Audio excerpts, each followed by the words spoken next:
Hello everyone and welcome to my channel. My name is Árni and I live in Akureyri, Iceland. I am a professional audio engineer and an amateur bass player.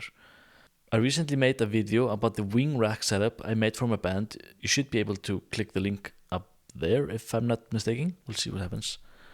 In this video I want to talk about Mixing Station, what is it and why you should use it.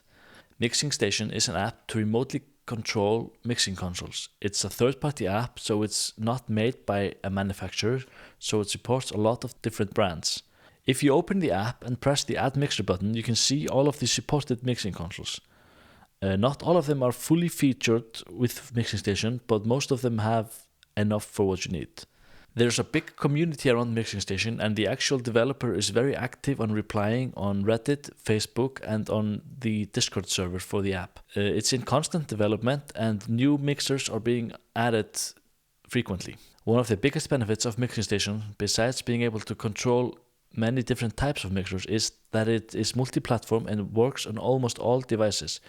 You can run it on Mac OS, Windows, Android, tablets and phones, and iOS tablets and phones, so both iPads and iPhones.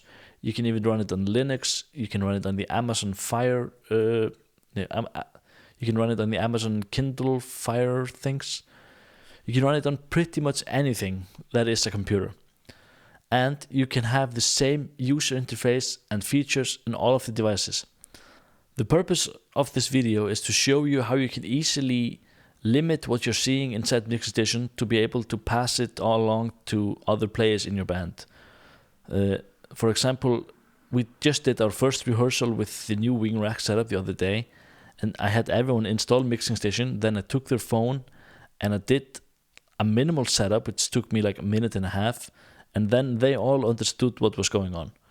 So this video is mostly meant for the tech person in the band to show you how you can make Mixing Station more accessible for the other band members.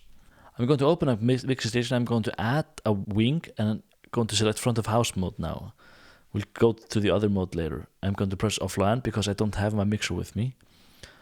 So as you can see, I here have all of the channels and all of the auxes and mixes and everything. So on the right, it's quite intimidating to see all those layers, and then you have all the 16 mixes plus all the 8 matrices in 4 mains and gains and trims.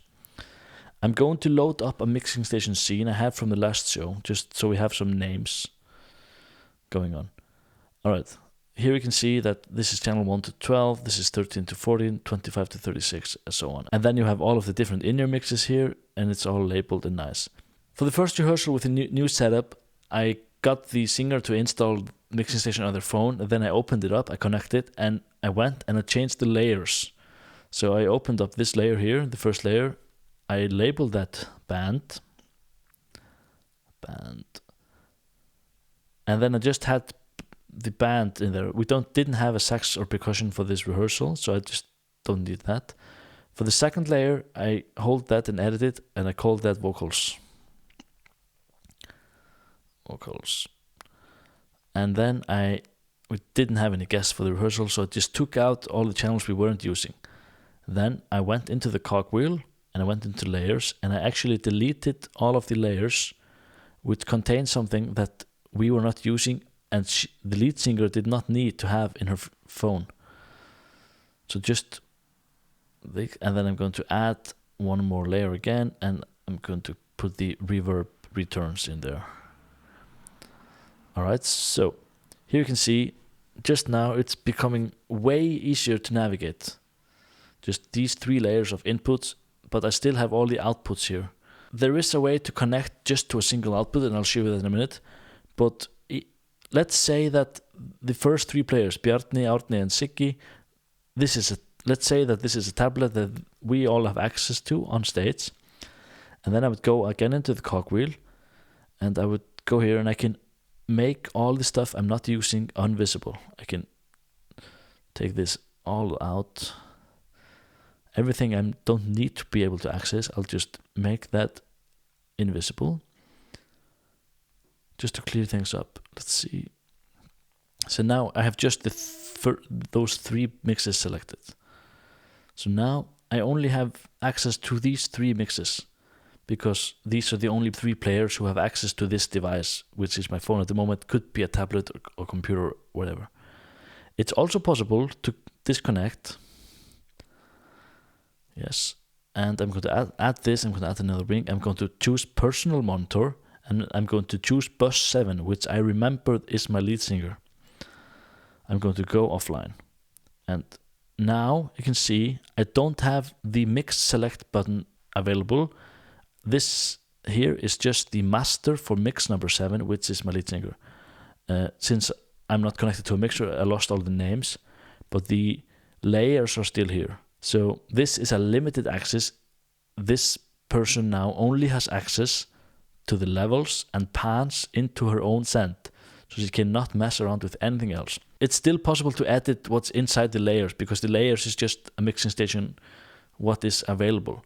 So this is a good example on how I can make mixing station way less intimidating by just removing stuff out of the layers that people don't need access to.